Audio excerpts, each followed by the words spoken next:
পিহুর কথায় বিরক্তি প্রকাশ করে অন্যদিকে ফিরে সে। অন্যদিকে মেঘ বেশ কিছুক্ষণ চুপচাপ রাস্তা দেখছিল। হঠাৎ রাস্তায় এক মহিলাকে দেখে এমন এক আবদার করে বসে যে রুদ্রের সাথে সাথে নাকে মুখে কাশি উঠে যায়। পিহু নিজেও লজ্জায় পড়ে যায়। সামিয়া তো রাগে কটমট করে তাকিয়ে আছে। আমিও প্রেগনেন্ট হব, ওই মহিলার মতো পেট ফুলিয়ে হাঁটবো। আমাকে প্রেগনেন্ট করে দিন না। বলে রুদ্রের দিকে অবুঝের মতো তাকিয়ে আছে মেঘ। গাড়ি এক সাইডে পার্ক করে রুদ্র 2 ডুগে এক বোতল পানি খেয়ে ফেলে বেচারা। প্রসঙ্গ চেঞ্জ করতে বলে, মেঘ, আইসক্রিম না খাবে বলেছিলে, এনে দিচ্ছি, দাঁড়াও। মেঘে তাড়াতাড়ি রুদ্রের হাত ধরে তাকে আটকে দেয়। ঠোঁট হালকা উল্টো করুণ সুরে বলে, না না না, আগে বলেন আমাকে পেট ফুলিয়ে দেবেন। রুদ্র পারলে গাড়ি ভেঙে মাটির নিচে ঢুকে যাবে। বোনদের সামনে বইয়ের এমন আবদার, নাউজুবিল্লা।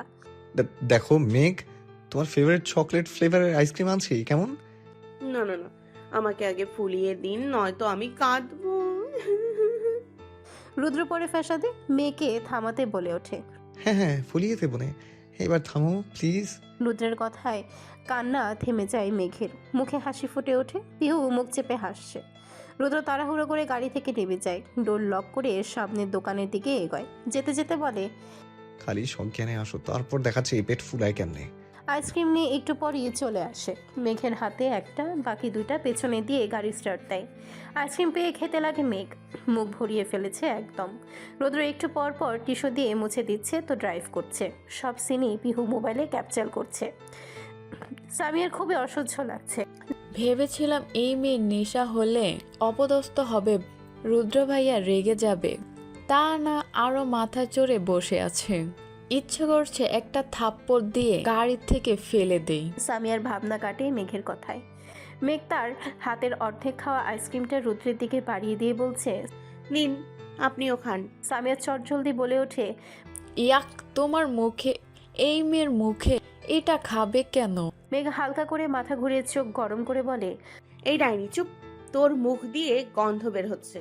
রুদ্র বেশ বুঝছে সে না খেলে এই মেয়ে নড়বে না, তাই একটু মুখে নেয়। মেঘও খুশি খুশি মনে বাকিটা খেতে শুরু করে।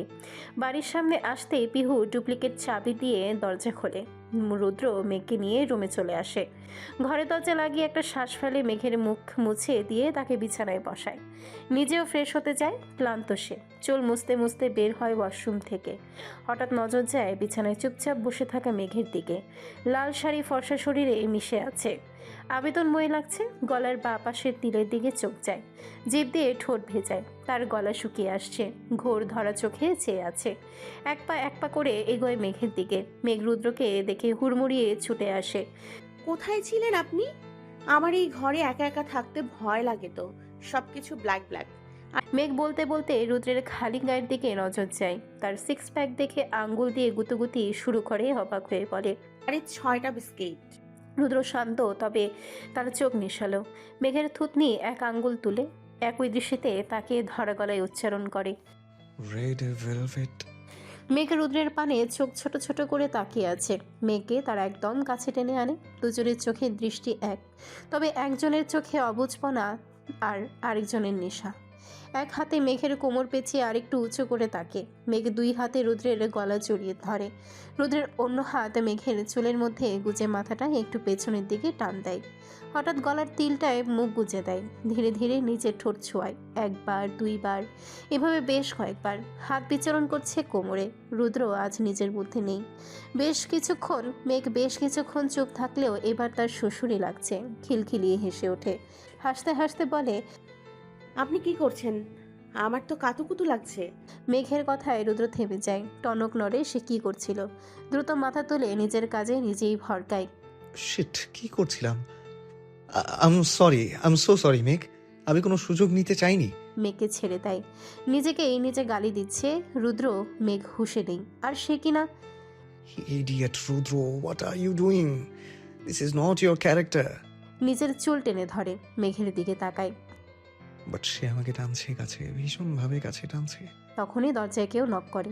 দরজা খুলতে দেখে পিহু হাতে লেবুর শরবত নিয়ে এসেছে। ভাইয়া, এটা খাওয়া মেঘকে, নেশা কেটে যাবে টক খেলে। রুদ্র মাথা নেড়ে গ্লাসটা নিয়ে দরজা লাগিয়ে পেছন ফিরতেই ভ্রু কুচকে যায়। মেঘ নেই, কই গেল এই মেয়ে? তাড়াতাড়ি বারান্দায় যায়। যা ভেবেছিল তাই, মেঘ এখানেই মেঝেতে বসে আছে আকাশের দিকে তাকিয়ে। রুদ্র এগিয়ে গিয়ে ডাকে। মেঘ, উঠো, এটা খেয়ে নাও। মেঘ রুদ্রের দিকে অবুঝ চোখে তাকায়, হাত দিয়ে ইশারা করে বসতে পাশে। রুদ্র চুপচাপ বসে পড়ে, রুদ্রের ঘাড়ে মাথা রেখে বলে। আকাশে কয়টা তারা আছে? অসংখ্য, যা গণনা করা যায় না। মেঘ রুদ্রের বাহু জড়িয়ে ধরে মাথাটা আরো ভালোভাবে ঘাড়ে রাখে। রুদ্রের ভীষণ ভালো লাগছে মুহূর্তটা। মেঘের স্পর্শ তার বুকে প্রশান্তির ঢেউ তুলছে। সে হাতের শরবতের দিকে তাকায়, তারপর বারান্দা দিয়ে ফেলে দেয়। গ্লাসটা সাইডে রাখে, মেঘের দিকে চেয়ে বলে। থাকো না, আজ রাতটা এমন ভালো লাগছে, অন্যরকম ভালো লাগছে, নতুন অনুভূতি, ভালোই লাগছে। মেঘ রুদ্রের দিকে মাথা তুলে তাকায়। কি বুঝলো কে জানে, তবে মুচকি হেসে মাথা নাড়ে। তা দেখে রুদ্রের মুখে হাসি ফুটে ওঠে। মেঘকে তার হাত থেকে ছাড়িয়ে আদরে বাচ্চার মতন বুকে নেয়, একদম জড়িয়ে নেয় নিজের সাথে। আমার বোকা ফুল, এবার শান্তি লাগছে। প্রায় 1 ঘন্টা পর মেঘ সেভাবেই ঘুমিয়ে গেছে। রুদ্র তাকে কোলে নিয়ে বিছানায় রেখে লাইট নিভিয়ে নিজেও এসে পাশে শোয়। মেঘকে তার বালিশ থেকে নিজের বুকে নিয়ে আসে। সেভাবে ঘুমিয়ে যায় সে নিজেও। সেদিন রাতটা কাটে এভাবেই। সকালের দিকে মেঘের ঘুম ভাঙে। নিজেকে রুদ্রের বুকে আবিষ্কার করে ধরফড়িয়ে উঠে বসে। মাথাটা ভীষণ ভার ভার লাগছে। মাথায় চিন্তা আসে, সে তো পার্টিতে ছিল, এখানে কিভাবে আসলো? মনে করার চেষ্টা করে তবে ব্যর্থ। পাশ ফিরে দেখে রুদ্রের ঘুমো ঘুমো চেহারা, মাথার নিচে এক হাত দিয়ে শোয়ে তার দিকে তাকিয়ে আছে। মেঘ চটচলতে প্রশ্ন ছুড়ে মারে। আমি এখানে আসলাম কখন? রুদ্র ঘুমো ঘুমো কণ্ঠে বলে। কালকে রাতেই তো পেট ফুলাতে না এলে। মানে কিসের পেট ফুলাতে? আমি তো পার্টিতে ছিলাম। তারপর মনে পড়ছে না। কি জানি বলে রুদ্র উপর হয়ে আবার ঘুমিয়ে যায়।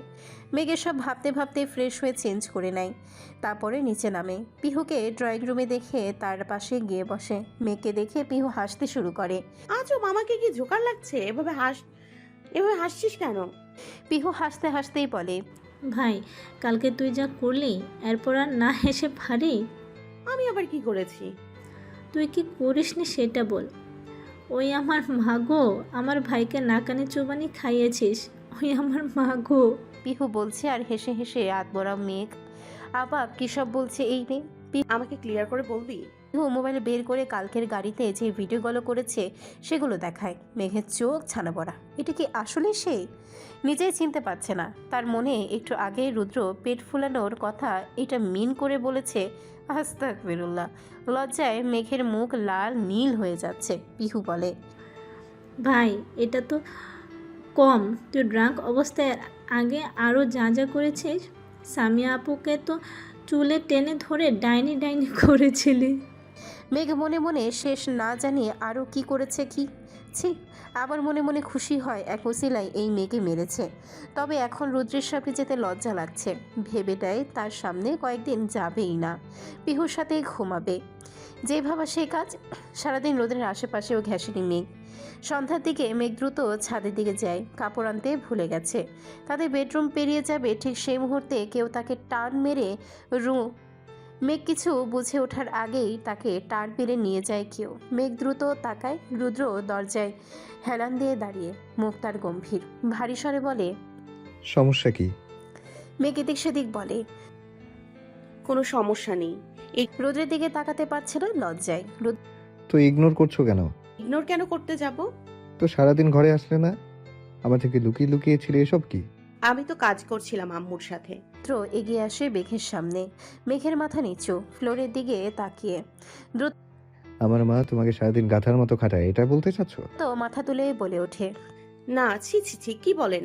আম্মু তো আমাকে কাজ করতেই দেয় না, আমি জোর করে করি। তাহলে আমি পিহুর সাথে ছিলাম। কালকে তো বেশ আমার জামাই করছিলে, তো এখন কি হলো? স্বামীর খেদমত করতে হয় জানো না? মেঘের চোখ বড় বড় হয়ে যায়। সে এমনটা বলেছে? রুদ্র বিছানায় বসে। এদিকে আসো। মেঘ জড়তা নিয়ে গুটি গুটি পায়ে এগোয়। রুদ্র পাশে বসতে বললে সে চুপচাপ বসে পড়ে। তবে এর পরের কাজে মেঘ এক ঝটকা খায়। রুদ্র মেঘের কুলের উপরে মাথা রেখে শুয়ে পড়েছে। সাথে সাথে বলে ওঠে। কি কি কি করছেন? ছাড়ুন। মাথা টিপে দাও, ব্যথা করছে। মেঘের কেমন কেমন লাগছে, অসহায়ভাবে বলে। তো বালিশে মাথা রাখুন, আমি টিপে দিচ্ছি। রুদ্র সেভাবেই মেঘের দিকে তাকায়, ভ্রু কুচকে বলে ওঠে। আমি যেভাবে ইচ্ছা সেভাবে মাথা রাখবো, তাতে তোমার সমস্যা কি? মেঘ বাঘহারা হয়ে যায়। মানে কি? তার কোলে মাথা রেখে তাকিয়ে বলছে। তো আমার কোলেই তো মাথা রেখেছেন। রুদ্র চোখ বুজে বলে। কালকে যখন আমাকে হুট করে চুমু খেয়েছিলে, আমি কি কিছু বলেছি? তো তুমি এত কথা বলছো কেন? আমিও তো চুমু খাচ্ছি না, শুধু মাথাটাই রেখেছি। মেঘ যেন সপ্তম আকাশ থেকে পড়ল। কি সব বলছে? রুদ্রকে চুমু? আর সে? মেঘের মনে চাচ্ছে মাটির নিচে ঢুকে যেতে। আর কি কি করেছে সে আল্লাহ জানে। রুদ্র চোখ বন্ধ করে রেখেই কর্কশ গলায় বলে ওঠে। স্বামীর কথা সাথে সাথে না শুনলে পাপ হয়, পাপ। মেঘ বাধ্য হয়ে নিজের নরম হাত দিয়ে রুদ্রের মাথা টিপে দিতে লাগে। প্রায় অনেকক্ষণ পর দরজায় কারো নক করার শব্দে মেঘ রুদ্রের দিকে একবার তাকায়। দেখে সে চোখ বুজে আছে, ঘুমিয়ে গেছে হয়তো। উঠবে কিনা ভাবছে যদি ঘুম ভেঙে যায়। তখনই সামিয়া ধূপ করে দরজা ধাক্কা দিয়ে ঢুকে যায় রুমে। মেঘ সামিয়াকে দেখেই হালকা বিরক্ত হয়ে যায়। সেদিনের পর থেকে সামিয়াকে দেখলেই রাগ হয় তার। সামিয়া রুমে ঢুকতে তাদের এইভাবে দেখে জ্বলে ওঠে। মেঘের উপরে ভীষণ রাগ হচ্ছে তার। রাগে চোখে তাকিয়ে হালকা চেঁচিয়ে বলে। বড় মা যে তোমাকে ছাদে কাপড় আনতে বলেছে, আনো না? যাও গিয়ে নিয়ে আসো। মেঘ কিছু বলতে যাবে তার আগেই রুদ্র চোখ বন্ধ রেখেই বলে ওঠে। দেখছিস না স্বামী সেবা করছে, তুই কি করতে আছিস? যা, তুই গিয়ে নিয়ে আয়। সামিয়া অবাক রুদ্রের মুখে এমন কথা শুনে। তবে কি রুদ্র মেঘের মধ্যে সব ঠিক হয়ে যাচ্ছে? না না, এ হতে পারে না। সামিয়া সেভাবেই ঠায় দাঁড়িয়ে, মন তার ভীষণ ভারী। রুদ্র আবারও বলে ওঠে। কাপলদের ঘরে ঢুকতে হলে পারমিশন নিতে হয়, জানিস না? সামিয়া মুখটা চুপসে যায়। রুদ্র তাকে এভাবে বলতে পারলো? চোখ দিয়ে এই বুঝি জল বেরোবে। সরি বলে দ্রুত বেরিয়ে যায়। কোনো দিকে না তাকিয়ে দৌড়ে নিজের ঘরের দরজা বন্ধ করে দরজায় লেগে বসে পড়ে। অঝরে কাছে মেয়েটি। আল্লাহ, তুমি তো জোড়া মিলিয়ে মানুষ পাঠাও। তাহলে যদি ওকে অন্যের ভাগে রেখেছ, তবে আমার ভালোবাসা আটকাতে পারলে না কেন? কেন সেই কিশোরী সাদিয়ার মনে রুদ্র নামে পুরুষের প্রতি ভালোবাসা জন্মাইছ, যা এখন আমাকে চুরমার করে দিচ্ছে? মুহূর্তেই আবারও চোখ মুছে বলে ওঠে। যেহেতু তার প্রতি আমার অনুভূতি এখনো আছে, তার মানে সে আমার ভাগ্যে আছে না। না, আমি হাল ছাড়বো না। এদিকে মেঘ বুঝে উঠছে না রুদ্রের এমন বিহেভ তার সামিয়ার সাথে। মনে মনে ভাবছে, সামিয়াকে যদি রুদ্র ভালোবাসে তাহলে তার সাথে এভাবে কথা কেন বলল? সামিয়াকে দেখে তো আরো আমার থেকে দূরে সরে যাওয়ার কথা। মেঘের ভাবনা কাঠে রুদ্রের নড়চড়ায়। রুদ্র উঠে বসে ঘুমু ঘুমু চোখে মেঘের দিকে ফিরে। মেঘ রুদ্রের দিকে তাকিয়ে, চোখ ফোলা, চুল এলোমেলো, মুখে ঘুমু ঘুমু ভাব। বেশ কিউট লাগছে রুদ্রকে। তবে হঠাৎ রুদ্র তার দিকে এগোতে থাকে, তা দেখে মেঘ ভরকে যায়, সেও পিছিয়ে যায়। মেঘের মনে অন্য চিন্তা আসে। এই লোককে আজকে সুবিধার মনে হচ্ছে না। এভাবে এগোচ্ছে কেন? চুমুটুবু খাবে নাকি? নাউজুবিল্লাহ। মেঘ, কি সব ভাবিস? কিন্তু যেভাবে এগোচ্ছে মনে তো হচ্ছে। রুদ্র একদম মেঘের মুখের সামনে আসতেই মেঘ চোখ মুখ খিচে বন্ধ করে নেয়। প্রায় কয়েক সেকেন্ড অতিক্রম হয়ে যায়, তবে রুদ্রের সারা শব্দ না পেয়ে দ্রুত তাকায় মেঘ। দেখে রুদ্র আগের জায়গায় বসা, তার দিকে পাকা হেসে তাকিয়ে আছে। মেঘের হাতে একটা প্যাকেট ধরিয়ে দেয়। এটা সাইড টেবিল থেকে নিচ্ছিলাম, অন্য কিছু না। বলতে বলতে ওয়াশরুমে চলে যায়। এদিকে মেঘ আরেক দফা শরম পায়। ইয়াদ্দব। হাতের প্যাকেট খুলতে মেঘ অবাক। অনেক সুন্দর একটা কালো শাড়ি, সাথে ম্যাচিং অর্নামেন্টস। শাড়িটি খুলে দেখছে তার ভীষণ পছন্দ হয়েছে। এটা কি রুদ্র তার জন্য এনেছে গিফট? সুন্দর করে আলমারিতে তুলে রাখে। তারপর নিচে চলে যায় রুদ্রের জন্য কফি বানাতে। কফি দিয়ে এসে শাশুড়ির সাথে কাজে লাগতে চাইলেও দেয়নি কিছু করতে, পড়তে বসতে পাঠিয়ে দেয়। তাই বাধ্য হয়ে পড়তে বসে। রুদ্র বেরিয়ে গেল, তবে কোথায় গেল সে জানে না। এভাবে 10টার দিকে রুদ্র আসে। তাকে দেখে ভীষণ ক্লান্ত মনে হচ্ছে। মেঘ পড়া থেকে উঠে গিয়ে লেবুর শরবত বানিয়ে আনে। তা দেখে রুদ্র বলে। পড়া থেকে উঠতে গেলে কেন? আসমা খালাকে বললেই এনে দিত। মেঘ কোনো উত্তর না দিয়ে রুদ্রকে গ্লাসটা এগিয়ে দিয়ে জিজ্ঞেস করে, কোথায় ছিলেন? রুদ্র একবার মেঘের মুখের দিকে তাকায়, তারপর শান্ত স্বরে বলে। পার্টি অফিসে আব্বুর সাথেই ছিলাম। ও, ফ্রেশ হয়ে নেন, মা খাবারের জন্য ডাকছে। তুমি যাও, আমি গোসল করে আসছি। আর শোনো, পারলে একটু কষ্ট করে আমার কাপড় বের করে রেখো। বলেই রুদ্র একটা টাওয়াল গোসল করতে ঢুকে যায়। মেঘও তার একটা ট্রাউজার আর টি শার্ট বের করে বিছানায় রেখে নিচে যায়। রাতের খাবারের পর্ব চুকিয়ে মেঘ সব কিছু ধুয়ে রুমে আসে। রুদ্রকে দেখে তখনের শাড়ির কথা মাথায় আসে। মেঘ প্রশ্ন ছুড়ে এই শাড়িটা কার জন্য? রুদ্র ফোন স্ক্রোল করা রেখে মেঘের দিকে তাকায়। কোন শাড়ি? এই ওই যে, যেটা সন্ধ্যায় আমাকে দিলেন। রুদ্র আবার ফোনে তাকিয়ে বলে ওঠে, পাশের বাড়ির ভাবির জন্য আনলে অবশ্যই তার হাতেই দিতাম। যেহেতু তোমার হাতে দিয়েছি, তোমার জন্যই এনেছি। মেঘ রুদ্রের এমন তেরা কথায় হালকা রেগে তাকায়। আপনার এখন কিছু লাগবে? রুদ্রের দিক থেকে না শুনতেই মেঘ বেরিয়ে আসে, পিহুর রুমের দিকে হাঁটা দেয়, বিড়বিড় করে। অসভ্য লোক, আমার জন্য এনেছে সুন্দর করে বললেই তো হয়। পিহু মেঘকে দেখে শোয়া থেকে উঠে বসে। কি রে, এখানে কি? পিহুর পাশে বসতে বসতে বলে, আজকে তোর সাথে ঘুমাবো। এই, তুই জামাই ছাড়া ঘুমাস কিভাবে? আমি তো ভেবে রেখেছি বিয়ের পর জামাই ছাড়া এক রাতও থাকবো না। পিহুর কথায় মেঘ বলে। এমন জামাই পাইও তাহলে সারা জীবন জামাই ছাড়া থাকতে পারবা, রসকসিন। মেঘের কথায় পিহু ভ্রু কুচকে বলে, কেন রে, আমার ভাই কি খারাপ নাকি? এমন জামাই পাইতে ভাগ্য লাগে। মেঘ পিহুর কথায় কিছুই বলে না, বিছানায় গা এলিয়ে দেয়। পিহু, হুম। এটা সত্যি কথা বলবি? কি? মেঘ দীর্ঘশ্বাস ফেলে বলে। তোর ভাই কি কাউকে ভালোবাসে? পিহু মেঘের দিকে অবাক হয়ে তাকায়। ধুর, না, ভাইয়ার এমন কেউ নেই। থাকলে তোকে বিয়ে করতো নাকি, বলদ। ভাইয়া ছোট থেকে ভাইয়ার যেইটা পছন্দ হতো সেটা হাসিল করেই ছাড়তো।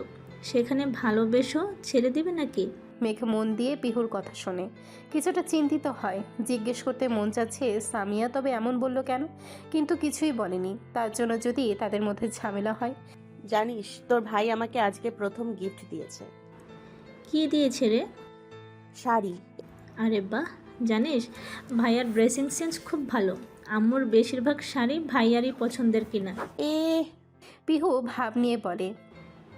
না, হ্যাঁ, আমার ভাই সব পারে, বেস্ট অলরাউন্ডার। পিহুর কথায় মেঘ বলে ওঠে।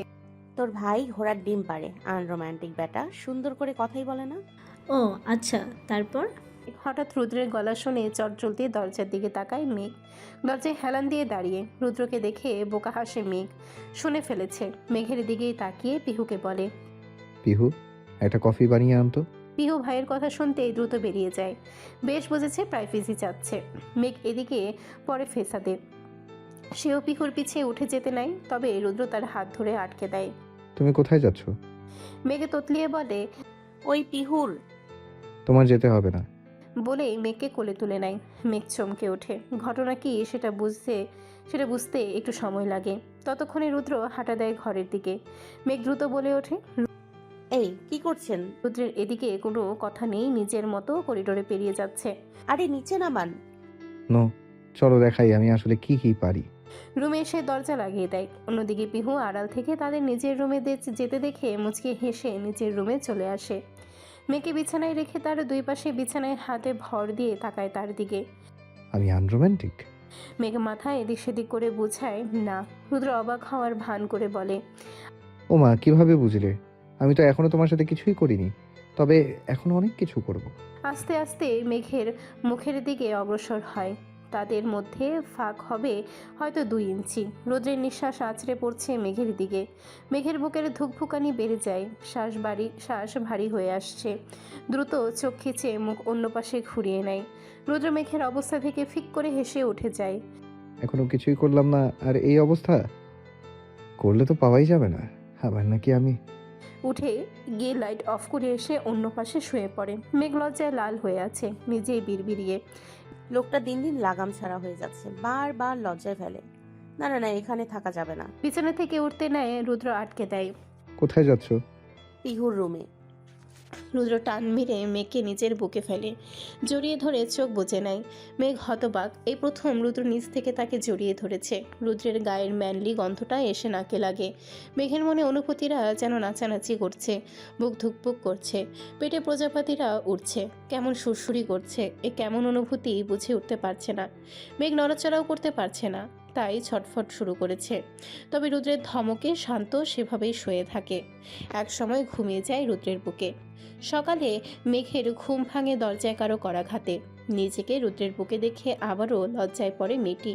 দ্রুত তাকে ছাড়িয়ে উঠে যায়। দরজা খুলতেই এক অপরিচিত রুদ্রের দাদির বয়সী মহিলাকে দেখে ভাবল কে ইনি। তবে হঠাৎ মহিলার কথায় ভাবনা থেকে বের হয়ে যায়। তাড়াতাড়ি মাথায় ওড়না দেয়। নতুন বউদের যে বড়দের সামনে মাথা কাপড় দিয়ে রাখতে হয় তা জানো না? মেঘ দ্রুত এক সাইডে হয়ে যায়। আসসালামু আলাইকুম। মহিলাটির চেহারা কঠিন করে বলে ওঠে, চোর গেলে বুদ্ধি পালায়। মুরব্বীদের দেখার সাথে সাথে সালাম দিতে হয়। এই আদব জানা নাই বুঝি? ওয়ালাইকুম আসসালাম। মেঘ মাথা নিচু করে আছে।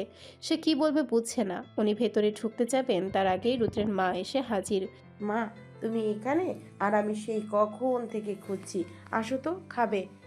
শাশুড়ির কথায় বেশ বুঝতে পারলো এটা রুদ্রের নানি। মেঘ আরও গুটিয়ে যায়।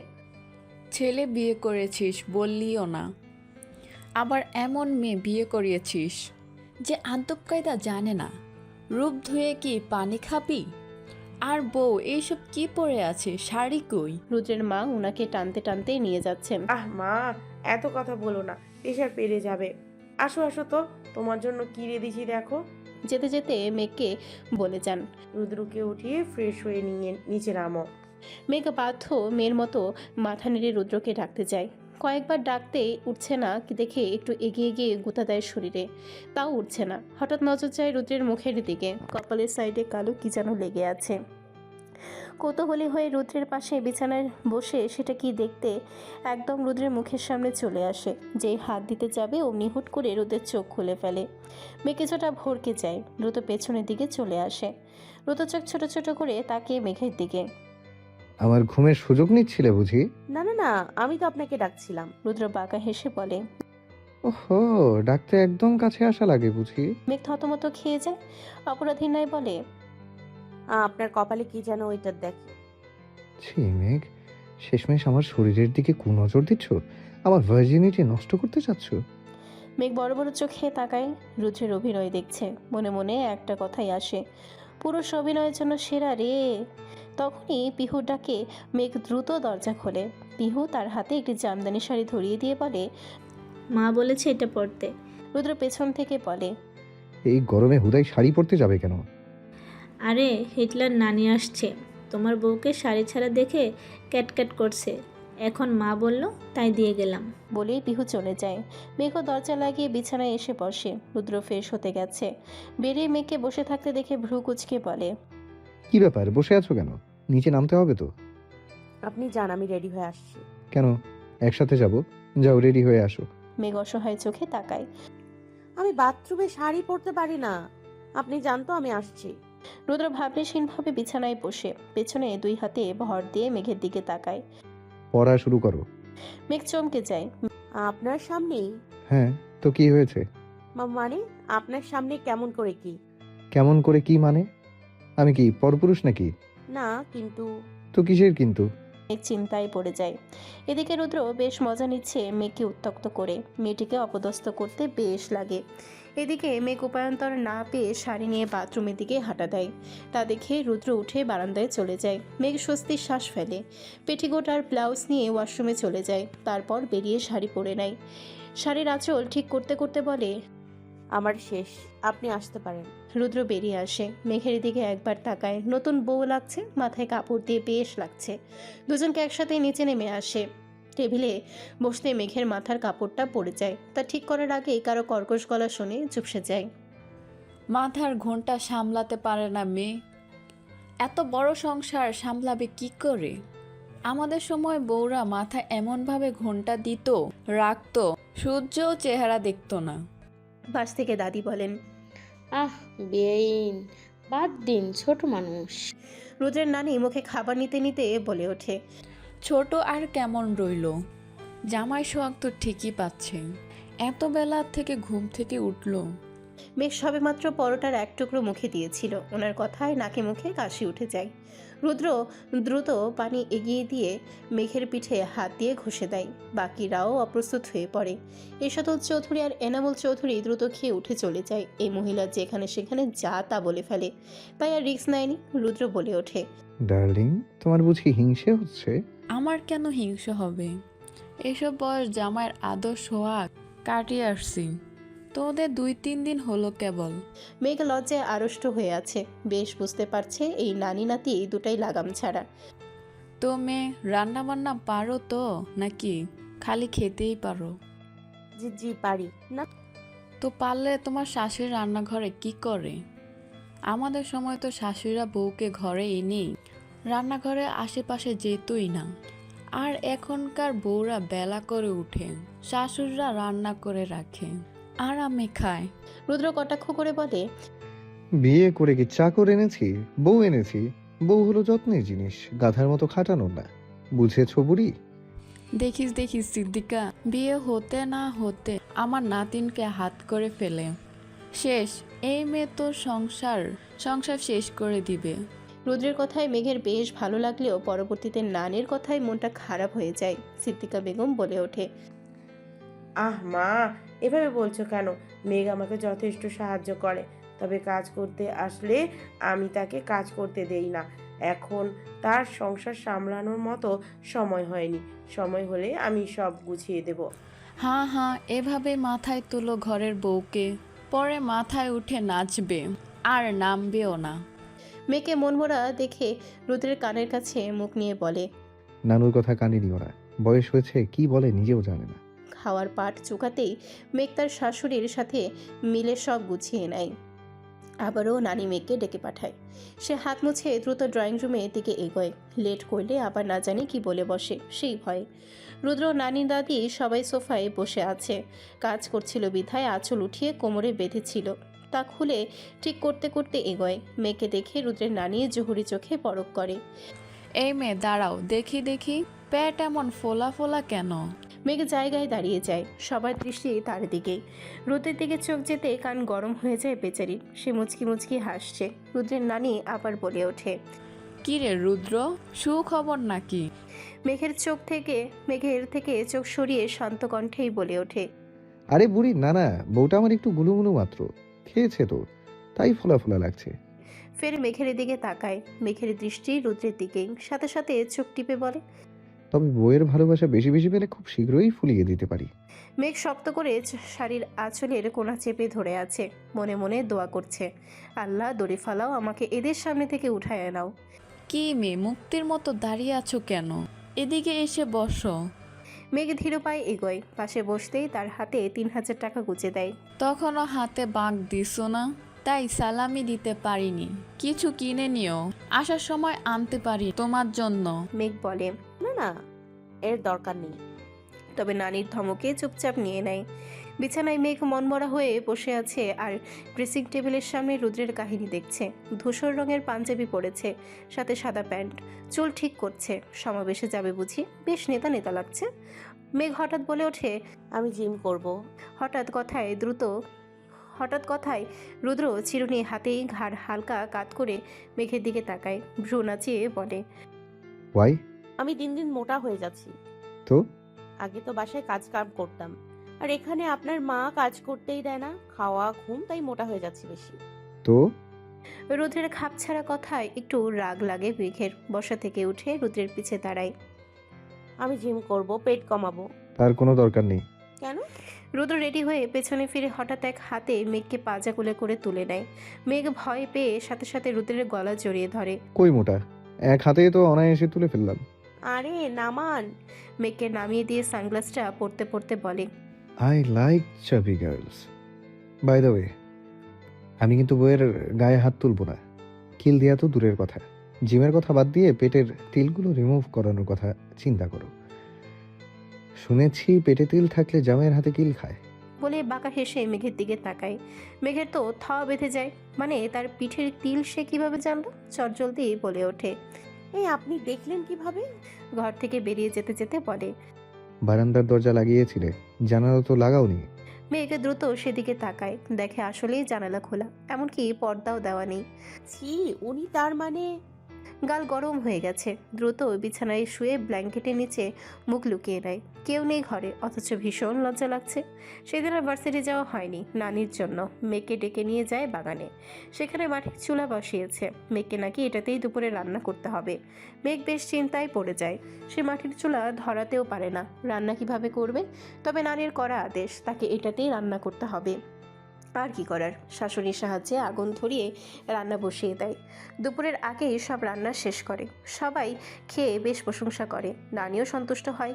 এটা ভেবে যাক রূপের সাথে রান্নার গুণও আছে। তবে হঠাৎ সন্ধ্যার দিকে রুদ্রের দাদির শরীর বেশ খারাপ হয়ে যায়। সবাই দ্রুত তাকে নিয়ে হাসপাতালে চলে যায়। রুদ্র এখনও বাসায় ফিরেনি, তাই মেঘকে আর সামিয়াকে বাড়িতে রেখে যায়। মেঘ বেশ চিন্তিত হয়ে ড্রয়িং রুমে বসে আছে। হঠাৎ পাশে এসে বসে সামিয়া। রুদ্র ভাইয়াকে কবে ছাড়ছো? মেঘ একইভাবে বসে থাকে, কোনো জবাব দেয় না। সামিয়া কিছুটা বিরক্ত হয়ে বলে, কথা কি শুনো না? আমার আর রুদ্র ভাইয়ার মধ্যে থেকে সরে যাও, না হয়তো এর পরিণাম ভালো হবে না। মেঘ সামিয়ার দিকে তাকিয়ে বলে, আমি না, আপনি আমার আর ওনার মাঝে আসছেন। আমি ওনার স্ত্রী। ইসলামের শরীয়ত মেনেই আমাদের বিয়ে হয়েছে। তার উপর আমার সম্পূর্ণ অধিকার আছে, তবে আপনার নেই। এমনকি আপনার মুখে এসব কথা বলারও অধিকার নেই। সামিয়া হতবাক, এই কোন মেঘকে দেখছে? এই মেয়ে তো এভাবে কথা বলার মেয়ে না। তবে কি সে? এই মেঘ, কি এইসব বলছো? তুমি তো জানো না আমার একে অপরকে ভালোবাসি, তাহলে তুমি কেন এভাবে কথা বলছো? ওই দিন না বললে চলে যাবে? মেঘ কঠিন গলায় বলে, উনি নিজের মুখে আজ অব্দি বলেনি আপনাকে ভালোবাসে, এমনকি তার কাজকর্মেও মনে হয় না। তাই আপনার কথা আপাতত বিশ্বাস হচ্ছে না, মাফ করবেন। বলেই রুমে চলে আসে। মেঘ বেশ বুঝতে পারছে সামিয়া রুদ্রকে ভালোবাসে। সে চেষ্টা করছে তাদের বিচ্ছেদের। তবে আমি তা হতে দিব না। আমার স্বামীর ভাগ আমি কাউকে দিব না। এর জন্য যদি সবার সাথে লড়াই করতে হয় তাও করব। আগে আমার বলতে শুধু আমি ছিলাম, তাই সহ্য করে নিতাম। কিন্তু এখন আমার বলতে আমার অনেক কিছু আছে। স্বামী আছে, সংসার আছে, সব কিছু আমার করে রাখতে হলেও আমাকে স্ট্রং থাকতে হবে। নিজের জন্য লড়াই ছাড়া কিছুই পাওয়া যায় না এই দুনিয়ায়। এখন থেকে আমিও আমার অধিকার বুঝে নিব। রাত 10টার দিকে রুদ্র ক্লান্ত দেহ নিয়ে বাড়ি ফিরেছে।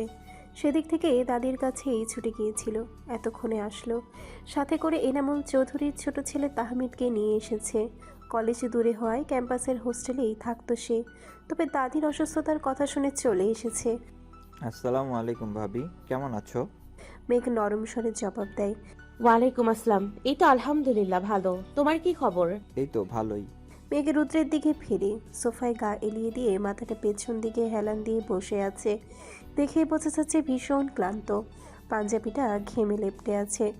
দ্রুত গিয়ে শরবত বানিয়ে আনে, তাদের হাতে দিতে দিতে বলে, দাদির কি অবস্থা? এখন কেমন আছেন? রুদ্র মাথা তুলে মেঘের দিকে ফেরে, বলেই মেঘের রান্নাঘরের দিকে ছোটে। খাবার গরম করে টেবিলে রাখতে রাখতে তাহমিদ, রুদ্র, সামিয়া, সাদ সবাই নেমে আসে। একে একে সবার প্লেটেই বেড়ে দেয়। সবাই খাওয়া শুরু করে। মেঘকে দাঁড়িয়ে থাকতে দেখে রুদ্র খাওয়া থামিয়ে ভ্রু কুচকে বলে, তুমি খেয়েছো? মেঘ মাথা নেড়ে না বোঝায়। তো দাঁড়িয়ে আছো কেন? বসে পড়ো। না না, আমি পরে খেয়ে নেব। কিছু দরকার লাগতে পারে আপনাদের। রুদ্র রুক্ষ কণ্ঠে বলে ওঠে, আমাদের কি হাত নেই? চুপচাপ যা বলেছি তা করো। মেঘ আর কথা বাড়ায় না, বসে পড়ে। খাওয়া শেষে রুদ্র আবার মেডিকেলের উদ্দেশ্যে যাচ্ছে। তা দেখে মেঘ আশপাশ করতে থাকে। কিছু বলবে? কিছু লাগবে? আমিও আপনার সাথে যেতে চাই, দাদিকে একটু দেখে আসবো। সকালে তো চলেই আসবে। মেঘ মাথা নিচু করে করুণার স্বরে বলে। আমার খারাপ লাগছে, একটু দেখতে ইচ্ছে করছিল। রুদ্র কিছুক্ষণ মেঘের দিকে তাকিয়ে বলে, নিচে আছি, রেডি হয়ে আসো। মেঘ মাথা নেড়ে শাড়ি বদলে কালো রঙের চুড়িদার পরে নেয়। চুল বেনি করে মাথায় ভালো করে ওড়না পেঁচিয়ে নেমে আসে। মেঘকে নামতে দেখে রুদ্র উঠে বেরিয়ে যায়। মেন গেটের সামনে আসতে রুদ্র দেখে বাইক নিয়ে দাঁড়িয়ে। মেঘ এগিয়ে যেতেই তাকে উঠতে বলে, তবে মেঘ ঠাই দাঁড়িয়ে থাকে। তা দেখে রুদ্র বলে, মেঘের কি উঠছো না কেন? এখানে কি সারা রাত পার করবে? কণ্ঠে অসহায়ত্ব। আমি কোনোদিন বাইকে উঠিনি, ভয় লাগছে। রুদ্র ফুস করে শ্বাস ছেড়ে বলে, উঠো, কিচ্ছু হবে না। মেঘ ধীরে ধীরে উঠে বসে, তাদের মাঝে অনেকটা ফাঁকা রেখেই। তবে মনে ভয়, যদি পড়ে যায় তাহলে তো কি লজ্জা। রাতে শুতে পারো আমার বুকে, আর মাইকে লেগে বসতে পারো না। রুদ্রের কথায় মেঘ থতমত খেয়ে তাকায় লুকিং গ্লাসে। রুদ্রও সেদিকে তাকিয়ে লজ্জার চোখ সরিয়ে ফেলে, মনে মনে বিড়বিড় করে, দিন দিন অসভ্য হয়ে যাচ্ছে, মুখে কিছু আটকায় না। আগের রুদ্রই তো ভালো ছিল। রুদ্র ফের বলে ওঠে। ঠিক হয়ে ধরে বসো। মেঘ এবার রুদ্রের সাথে ঘেঁষে বসে, তার কাঁধে হাত রাখে। রুদ্র বাইক স্টার্ট দিতেই চলতে শুরু করে। রাত হলেও ঢাকা শহরের রোডগুলোতে লাইটের আলোয় একদম আলোকিত। মেঘের প্রথমে ভয় লাগলেও পর মুহূর্তে সে উপভোগ করতে থাকে। স্বামীর সাথে রাতের শহরে বাইক করে ঘোরা শক্ত সবারই থাকে, হোক তাদের অন্য গন্তব্য। তবে ইচ্ছে তো পূরণ হলো। হসপিটালে পৌঁছে রুদ্র গাড়ি পার করে এসে মেঘের হাত ধরে হাঁটা দেয়। 4 তলার 203 নম্বর কেবিনে আসতেই সবাইকে দেখতে পায়। কেবিনটা বড় বিধায় সবাই অনায়াসেই আছে। মেঘে দাদির কাছে গিয়ে দেখে ঘুমিয়ে আছেন তিনি। রুদ্র বাকিদের উদ্দেশ্যে বলে ওঠে, সবাই বাড়ি চলে যাও, আমি আর মেঘ আছি এখানে। আর আম্মু তুমিও যাও, ফ্রেশ হয়ে খেয়ে তারপর এসো। রুদ্রের কথায় সবাই সম্মতি জানিয়ে চলে যায়। মেঘ তাদের পাশে চেয়ারেই বসে আছে। রুদ্র গিয়ে সোফায় বসে পড়ে। কিছুক্ষণ পর একটা নার্স আসে চেক আপ করতে। মেয়েটি অনেকক্ষণ ধরেই দাদির পাশেই দাঁড়িয়ে একবার পালস চেক করে, তো একবার স্যালাইন দেখে, একবার ওষুধ এদিক সেদিক করে দেখছে। মেঘ ব্যাপারটা লক্ষ্য করে। কিছুক্ষণ মেয়েটিকে পর্যবেক্ষণ করে চোয়াল শক্ত হয়ে যায়, কারণ নার্সটি হুদাই এখানে কোনো কাজ নেই, আর চোখে রুদ্রকেই ঘুরে ফিরে দেখছে। মেঘের ভীষণ অসহ্য লাগে। মেয়েটি যাচ্ছে না দেখে সে উঠে রুদ্রের পাশে গিয়ে ধপ করে বসে পড়ে। রুদ্র ফোনের মধ্যে ডুবেছিল। মেঘের দিকে একটু তাকিয়ে দেখে গাল ফুলিয়ে আছে। মোবাইল পকেটে রেখে জিজ্ঞেস করে, কি হয়েছে? মেঘ কঠিন চোখে রুদ্রের দিকে ফিরে মাথা নাড়িয়ে কিছু না বুঝিয়ে আবার সামনের দিকে নজর দেয়। মেঘের নজর অনুসরণ করে সামনে তাকায়, দেখে একজন নার্স দাদির বেডের পাশে ঘুরঘুর করছে আর তার দিকে তাকাচ্ছে। রুদ্রকে তাকাতে দেখে লাজুক হেসে আবারও চোখ ফিরিয়ে নেয়। এবার যেন তেলে বেগুনে চলে ওঠে। আমি আইসক্রিম খাবো। রুদ্র অবাক হয়ে বলে, এখন? জি, এক্ষুনি এনে দিন। রুদ্র কিছু একটা আঁচ করে হালকা হেসে বলে, আচ্ছা, সাদকে বলে দিচ্ছি আম্মুকে নিয়ে আসার সময় আনতে। মেঘ তড়িৎ গতিতে বলে ওঠে, না, আমার এক্ষুনি চাই, আপনি গিয়ে নিয়ে আসবেন। রুদ্র উঠে দাঁড়ায়, হালকা হেসেই বেরিয়ে যায়। এদিকে নার্সটি রুদ্রকে চলে যেতে দেখে কিছুক্ষণ অপেক্ষা করে না পেয়ে নিজেও যেতে নেয়। মেঘ তাকে প্রশ্ন করে আটকে দেয়। দাদির শরীরের অবস্থা এখন কেমন? জি, আগে থেকেই ভালোই। মেয়েটি ফের যেতে নেয়। মেঘ আবার বলে ওঠে, ও, ইনি আমার দাদি শাশুড়ি, আর আমার সাথে যে ছিল সে আমার হাজব্যান্ড। মেয়েটি দ্রুত মেঘের দিকে তাকায়। মেঘ উঠে দাঁড়িয়ে দাদির বেডের পাশের ফুলের ঝুড়ি থেকে চাকু নিয়ে হাতে স্লাইড করতে করতে বলে, আর আমার হাজব্যান্ডের ওপর কেউ নজর দিলে তার চোখ তুলতে মন চায় আমার। মেয়েটি ভয়ে ঢোক গিলে বেশ বুঝতে পারছে ভুল জায়গায় চোখ দিয়েছে। সে তো ভেবেছিল সিঙ্গেল। মেঘ মেয়েটির কাছে এসে মুচকি হেসে পড়ে, একবার জানো, একটি মেয়েকে টাকলা বানাই দিছিলাম, আমার জামাইকে নাকি তার ভালো লেগেছিল তাই। মেয়েটি দ্রুত তার হাত চুলে দেয়। আমতা আমতা করে বলে, আপু, আমার আরেকটা রোগী আছে, বলেই দ্রুত বেরিয়ে যেতে নেয়। তবে দরজার বাইরে রুদ্রকে দাঁড়িয়ে থাকতে দেখে দাঁড়িয়ে যায়। রুদ্র হেসে হেসে বলে, সাবধান খালাম্মা, আমার বউ কিন্তু হেব্বি গুন্ডি। মেয়েটি চোখ নামিয়ে চলে যায়। রুদ্র সে অনেক আগে এসেছে, তবে ঢোকেনি। মেঘের কথা শুনে হাসতে হাসতে মাথা চুলকায়। মেঘ তাকে নিয়ে জেলাস।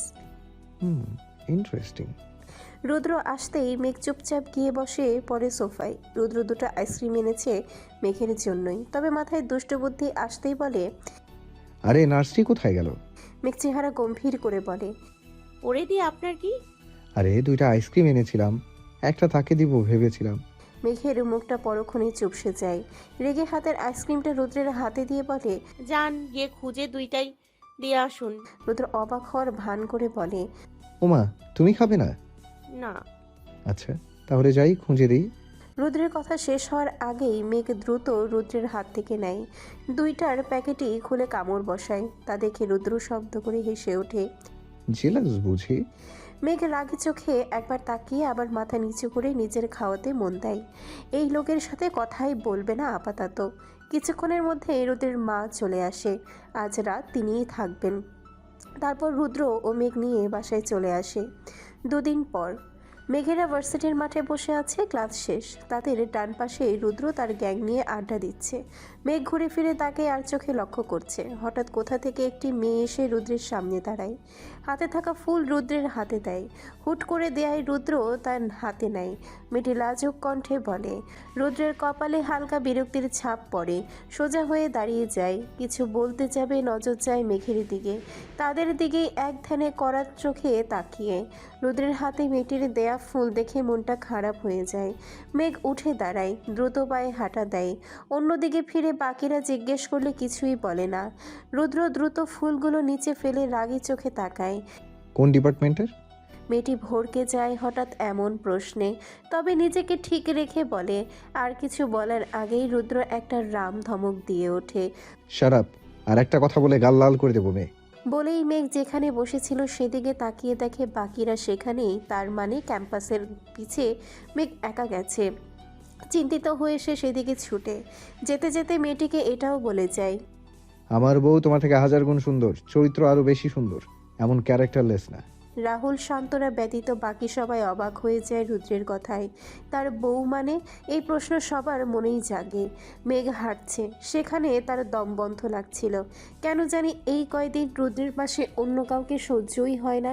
মুহূর্তেই ভাবে, আমি কি বেশি রিয়াক্ট করে ফেলছি ইদানিং রুদ্রকে নিয়ে? উফ, অসহ্য লাগছে সব। আমি কি ওনাকে নিয়ে বেশি সিরিয়াস হয়ে যাচ্ছি দিন দিন? এগুলো কি ঠিক? আবার নিজেকেই ধমকে বলে, কেন ঠিক হবে না? উনি তোর হাজবেন্ড মেঘ, তার সবকিছু শুধুমাত্র তোর জন্যই বরাদ্দ। ভাবনার মধ্যে অনেকটা ভেতরে চলে এসেছে মেঘ। খেয়াল করেনি আশেপাশে গাছপালা, এদিকটায় মানুষ নেই। হঠাৎ সামনে থেকে কোনো মেয়ের আর্তনাদ ভেসে আসে। মেঘ দ্রুত সেদিকে এগোয়। কেউ কেউ কি বিপদে পড়ল? একটু সামনে যেতেই দেখতে পায় আসিফকে। মেঘের আত্মা কেঁপে ওঠে। সেদিনকার দৃশ্য চোখের সামনে ভেসে ওঠে।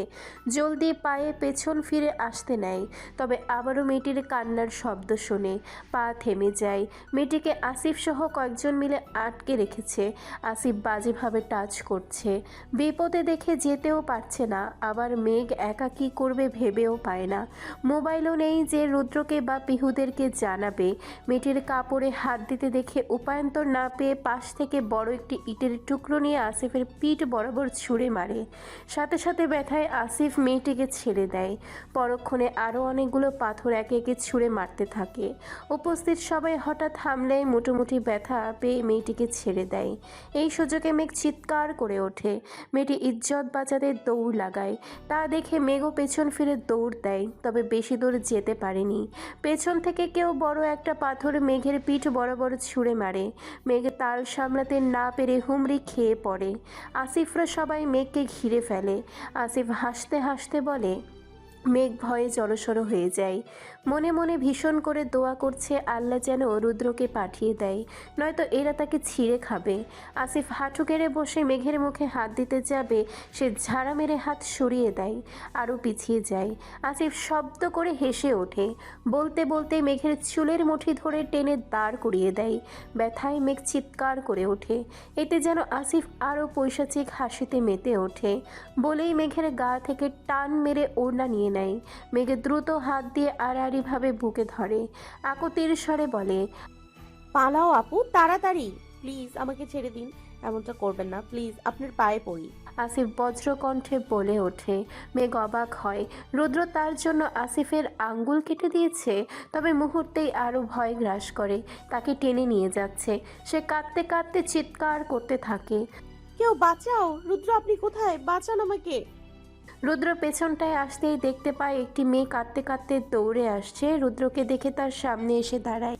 রুদ্র চমকে যায়। কোন মেয়েকে? কারা?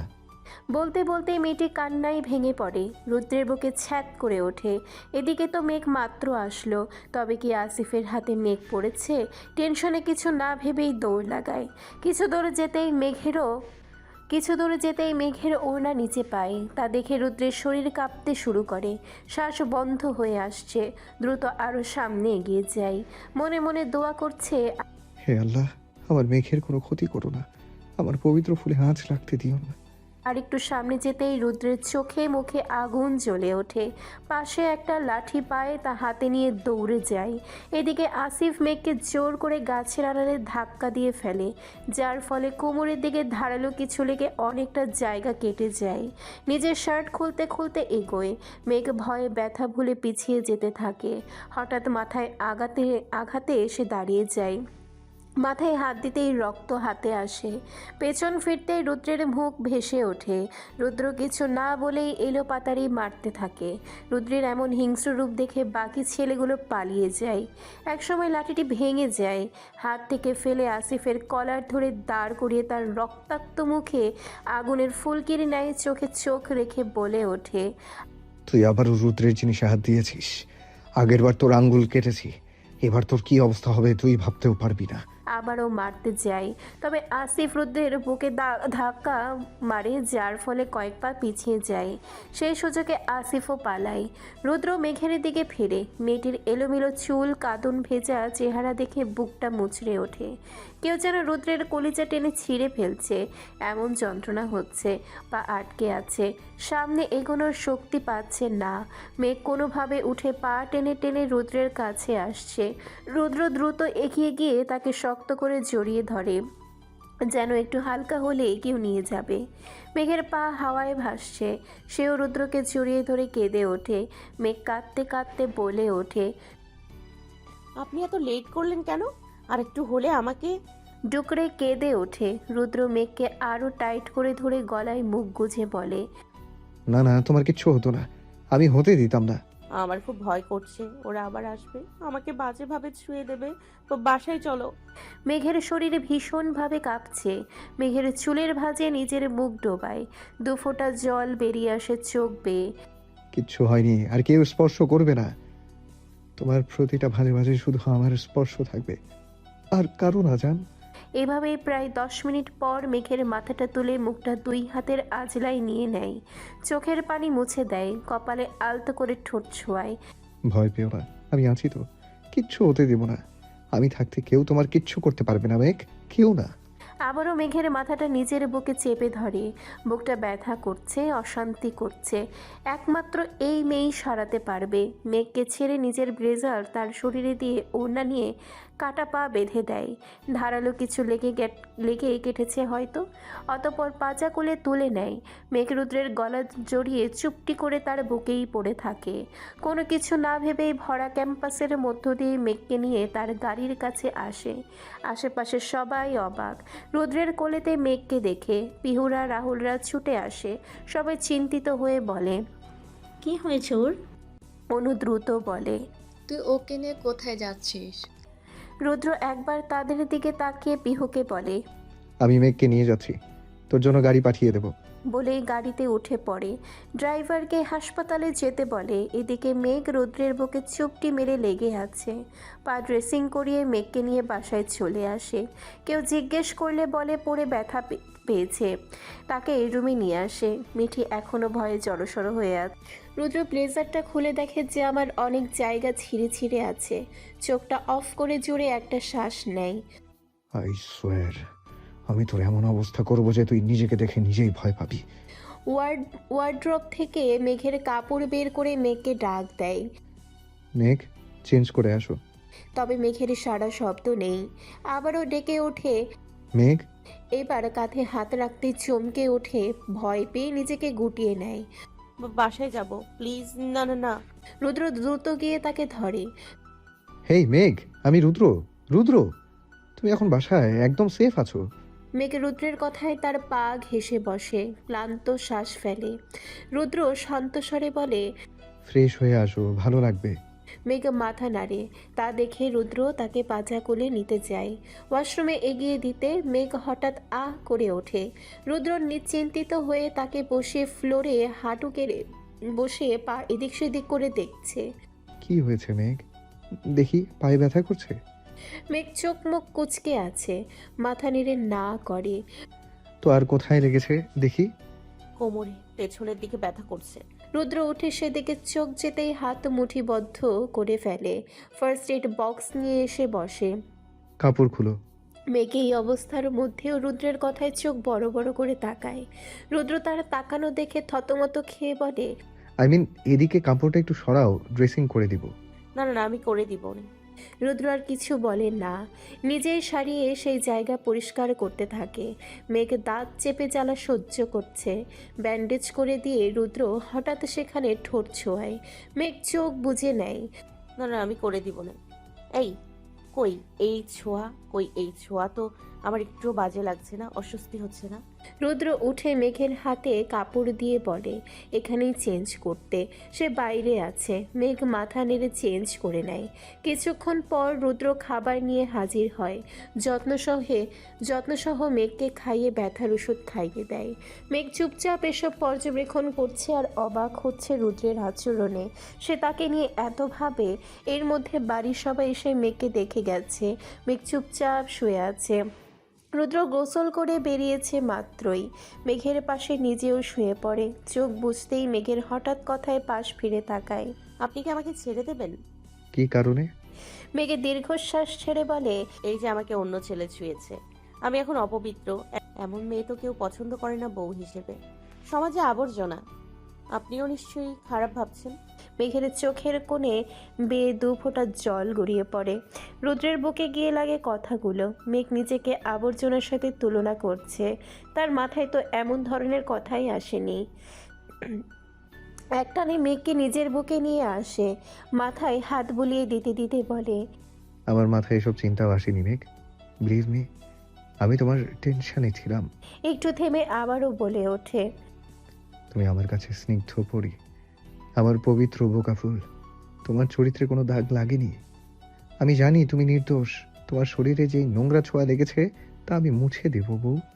মেঘ আবেশের চোখে বুঝে ফেলে রুদ্রের বউ বলে সম্বোধন করাটা যেন তার সব খারাপ লাগা এক নিমিষেই শেষ করে দিয়েছে। হঠাৎ রুদ্র নিজের হাত আলগা করে বলে আমি যে ছুঁয়েছি, তোমার কি খারাপ লাগছে বলো তাহলে? রুদ্রের বাকি কথা সম্পূর্ণ করার আগেই মেঘের রুদ্রের বুকে আরও মিশে যায়। রুদ্রের মুখে হাসি ফুটে ওঠে। মেঘের উত্তর সে পেয়ে গেছে। সন্ধ্যার দিকে রুদ্র কালো শার্ট কালো প্যান্ট পরে রেডি হচ্ছে। মেঘ ঘুমো ঘুমো চোখেই তাকিয়ে হালকা স্বরে জিজ্ঞেস করে কোথায় যাচ্ছেন? রুদ্র হাতে ঘড়ি পড়তে পড়তে বলে একটা কাজ আছে, চলে আসবো। তোমার কিছু লাগলে পিহুকে নয়তো মাকে ডেকো। ভাঙা জানালা দিয়ে রাতের হাওয়া ঢুকে হু হু শব্দ তুলছে। ছাদের নিচে ঝুলে থাকা একটা মাত্র বাল্ব, যা প্রতি কয়েক সেকেন্ড পর পর ঝিকিমিকি করে জ্বলছে। প্রতিটি ঝিকিমিকির সাথে ভেতরের ছায়াগুলো যেন জীবন্ত হয়ে উঠে, একবার দেখা যায় আবার মিলিয়ে যায়। গুদামের মেঝেতে পুরনো রক্তের দাগ শুকিয়ে কালচে হয়ে আছে। ভাঙা কাঠের ক্রেট ছড়িয়ে আছে এদিক ওদিক। বাতাসে পচা ধাতু আর শুকনো রক্তের তীব্র গন্ধ। দূর থেকে শোনা যায় ভারী বুটের মাপা শব্দ। ঠক ঠক ঠক। প্রতি পা ফেলার সাথে সাথে গুদামের নীরবতা যেন আরও গভীর হয়ে ওঠে। বাতাস ভারী হয়। অন্ধকারে থেকে ধীরে ধীরে বেরিয়ে আসে এক অবয়ব। কালো শার্টের হাতা গোটানো, হাতে কালো গ্লাভস, মুখে কোনো অভিব্যক্তি নেই, শুধু বরফ ঠান্ডা দৃষ্টি। হাঁটার ভঙ্গি শান্ত, কিন্তু প্রতিটি পদক্ষেপে অদৃশ্য হুমকি ছড়িয়ে যায়। ভারী গলার শব্দ ভেসে আসে। I am back. গুদামের মাঝখানে দড়িতে বাঁধা এক মানুষ। গায়ের কাপড় ছেঁড়া, শরীর কাঁপছে, কপাল ঘামে ভিজে, ঠোঁট শুকিয়ে সাদা। শ্বাস নিতে কষ্ট হচ্ছে, বুক ওঠানামা করছে হাঁপড়ের মতো। চোখে এমন আতঙ্ক যেন মৃত্যুর ছায়া সরাসরি সামনে দাঁড়িয়ে আছে। অবয়বটা কিছুক্ষণের জন্য থেমে তার সামনে দাঁড়ায়। কোনো শব্দ নেই, শুধু বাল্বের ঝিকিমিকি আর বাঁধা মানুষের হাঁপড়ের শব্দ। ঠান্ডা গলায় বলে Scared? I haven't even started yet. বাধা আসিফ কাতর গলায় রক্ত ভেজা ঠোঁট নেড়ে বলে। রুদ্র হেসে ওঠে। মাফ, this word is not available in my dictionary. আর তোর জন্য তো কোনোদিনই থাকবে না। ঠান্ডা তীক্ষ্ণ হাসি। আসিফ ফোপাতে ফোপাতে বলে। এক মুহূর্তে রুদ্র তার পেটে এমনভাবে লাথি মারে যে শ্বাস আটকে যায়। শরীর কুঁকড়ে মাটিতে লুটিয়ে পড়ে। রুদ্র নিচু হয়ে তার কানে বলে তোকে ছেড়ে দিলে আমার পাপ হবে। তুই আমার বোকা ফুলের দিকে নজর দিয়েছিস, গায়ে হাত দিয়েছিস, একবার না 2 বার। সে পকেট থেকে ধীরে ধীরে ছোট একটা ছুরি বের করে। আলোয় ব্লেডটা চকচক করে ওঠে। রুদ্র শান্ত গলায় চালিয়ে যায়। আমি তাকে হালালভাবে পেয়েও এখনো গভীরভাবে ছুঁইনি। কেবল যেন তার মন ভাঙে না, আমায় ভুল না বোঝে সেই ভয়ে। প্রতিদিন নিজেকে থামিয়ে রেখেছি তার জন্য। আর তুই কিনা স্পর্শ করেছিস তাকে। ছুরির মাথাটা হালকা করে আসিফের কাঁধে চালিয়ে দেয়। গভীর না, শুধু ত্বক কেটে রক্ত বের হয়। আসিফ শ্বাসকষ্টে কাঁপতে থাকে। কাঁপা কাঁপা কণ্ঠে আসিফ বলে। রুদ্র হেসে ওঠে। বাদ দিয়েছি বলে কি আমি সব ভুলে গিয়েছি? সাদাসিধে মানুষ হয়ে থাকি বই কি, তাই বলে হিংস্রতা কি মুছে গেল নাকি? যারা ডিজার্ভ করে তাদের জন্য মাঝে মধ্যে ফিরে আসে, যেমন আজ তোর জন্য। রুদ্র ধীরে ধীরে ছুরিটা আসিফের কোমরে টেনে দেয়। গভীর দাগ কেটে রক্ত ঝরিয়ে বলে। আমার পাখিটাকে তুই যত আঘাত দিয়েছিস তার থেকে দ্বিগুণ কষ্ট পাবি। আসিফ যন্ত্রণায় কাতরাচ্ছে। রুদ্র তার কাঁপতে থাকা হাতের দিকে তাকায়, ফিসফিস করে বলে। এই হাত, এই অপবিত্র হাত দিয়ে তাকে ধরেছিলি তাই না? হঠাৎ আসিফের কবজি এমনভাবে মুচড়ে ভেঙে দেয় যে গুদামে হাড় ভাঙার শব্দ প্রতিধ্বনিত হয়।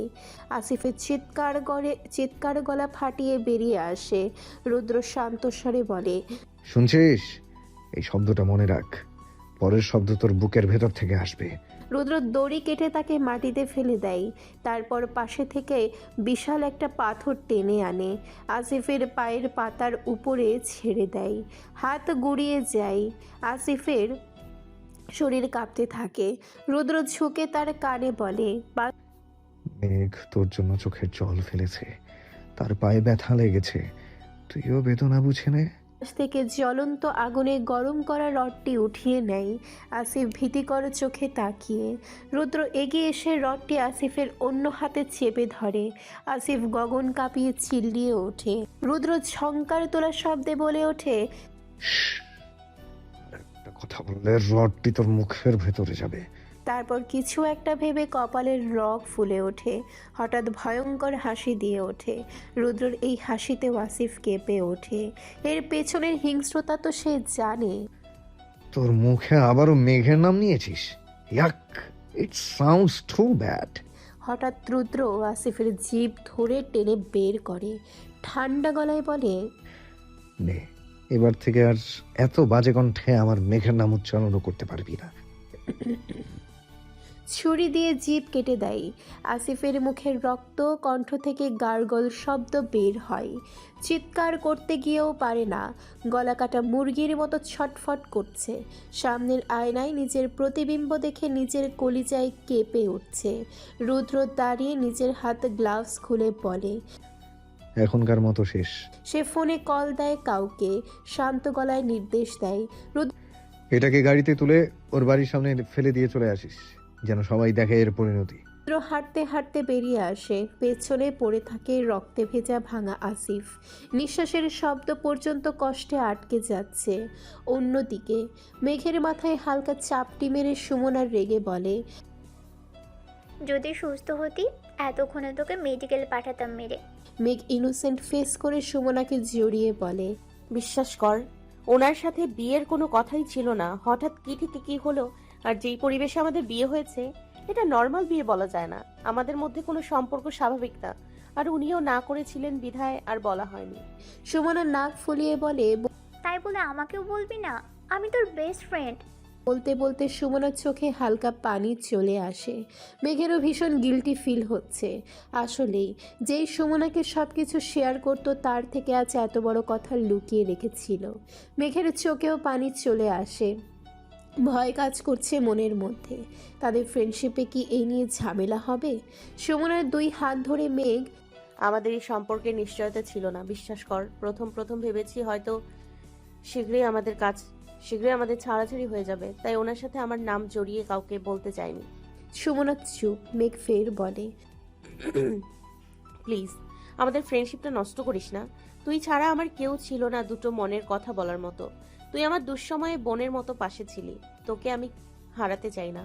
সুমনা মেঘের মাথায় আরেকটা গাঁটটি মেরে বলে। শালি, এত সহজে কি তোর পিছু ছাড়বো নাকি? যা হওয়ার হয়েছে। আমি শুধু চাই আমার মেয়েটা একটু সুখের মুখ দেখুক, তাকে কেউ নিজের করে রাখুক, ভালোবাসুক। আমি সব সময় তোর পাশে আছি। পিহু নিচ থেকে এসে বলে।